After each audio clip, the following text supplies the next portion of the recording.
So this is the 17.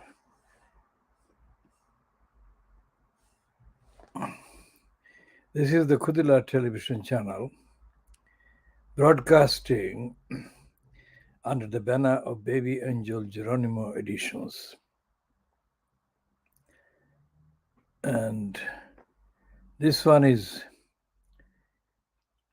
part A of the Khoodeelaar television channel broadcasts on Saturday, 29th of April 2023.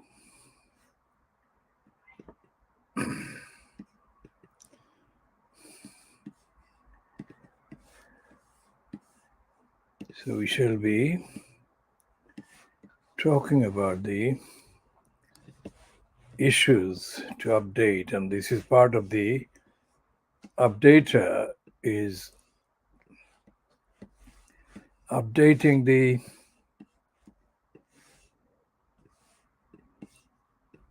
essay that we have begun, the latest essay. Now, when we say essay, it means length and depth,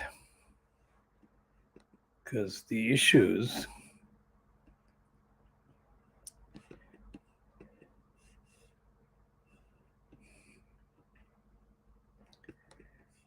are of such length and complexity that a single bulletin cannot accommodate the contents. Now, the most important thing that we have said throughout the commentaries that we have started publishing online during the calendar year 2020 is that in the United Kingdom, the judiciary, which is supposed to be part of the organs of state, an independent organ of the state of the United Kingdom. This is supposed to be about democracy, transparency, accountability, accessibility, fairness, and all that. The events of the last, starting from the events of May 2010, when there was a delay. After the May 2010 election was lost by Gordon Brown, and the Conservatives didn't have the overall majority in the House of Commons, the Conservatives, fronted by the sleazeball, corrupt David Cameron, immediately recruited the services of Nick Sick Clay. Sick Clay is now spreading the sickness and lies via his service to Mark Zuckerberg. Nobody knows exactly how much Zuckerberg is paying Sick Clegg, but Sick Clegg has moved to the USA along with his Spanish wife,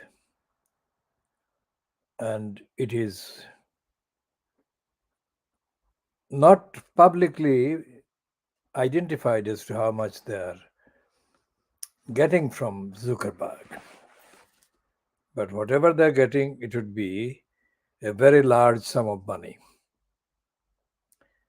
Much larger in amount than Sick Clegg's father, who was mentioned by Fleet Street as being a banker and richer than the father of David Scum Cameron. So the corruption of the judiciary that took place during the period of the so-called collusion, the coalition, Lib Dem, not Lib Dem, it's the coalition between the Cons and the Lib Dems, compromised by Sick Leg and Hrs Cameron.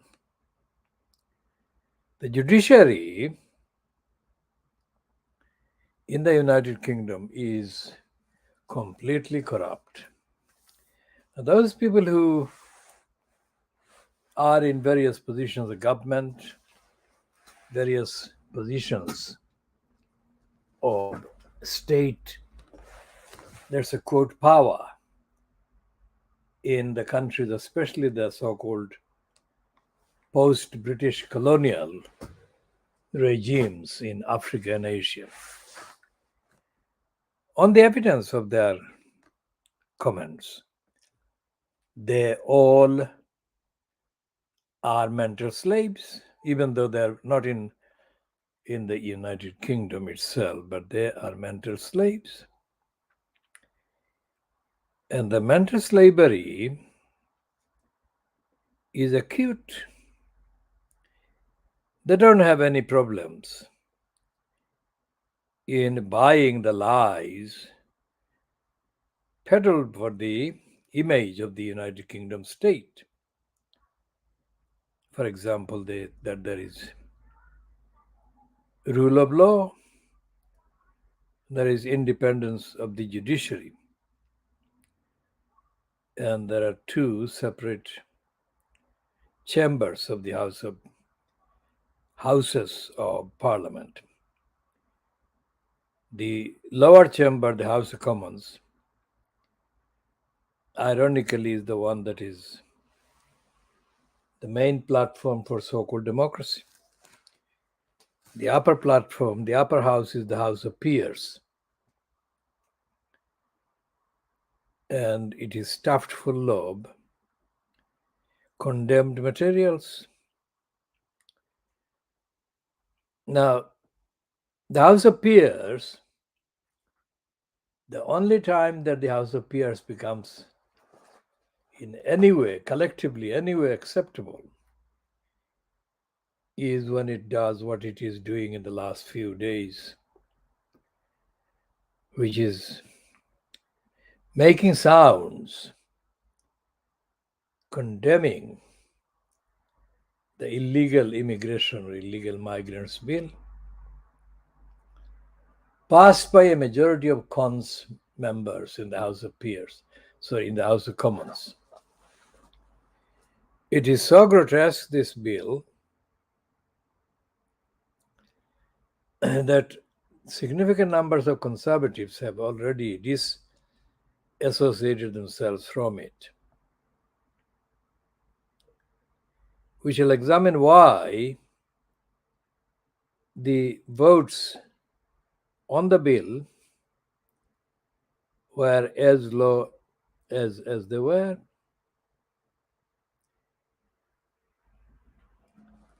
So the corruption of the House of Commons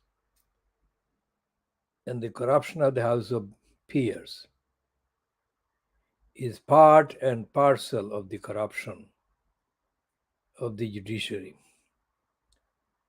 and the corruption of the so-called fourth estate, the media.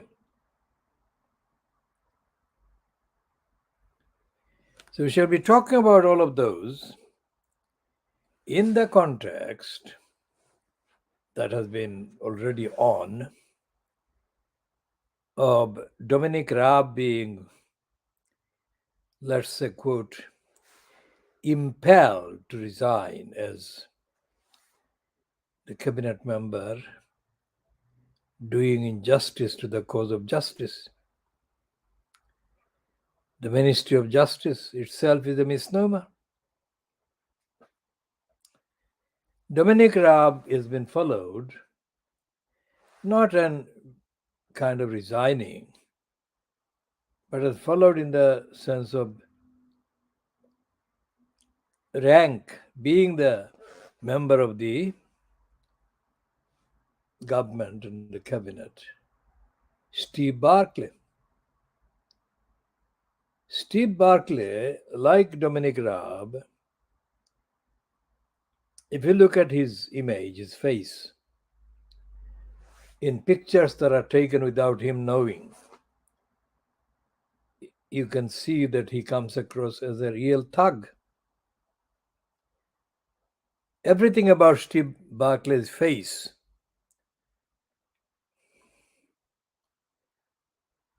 is a contempt.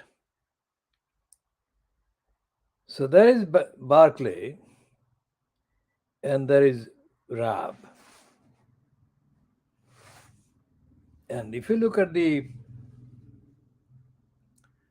face of Liz Truss, anytime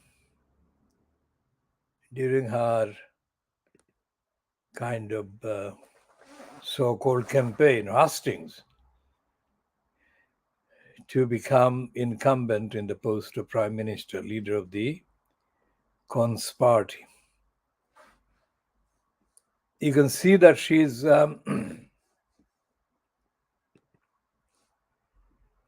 she is full of contempt.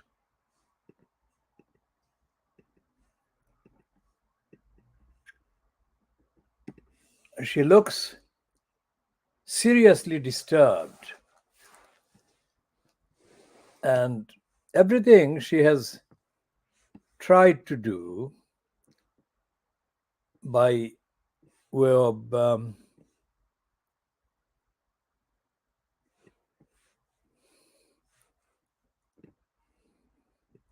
introducing policy while she was in post has been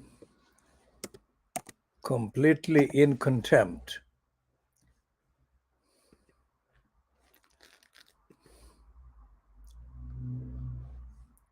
And all this stuff that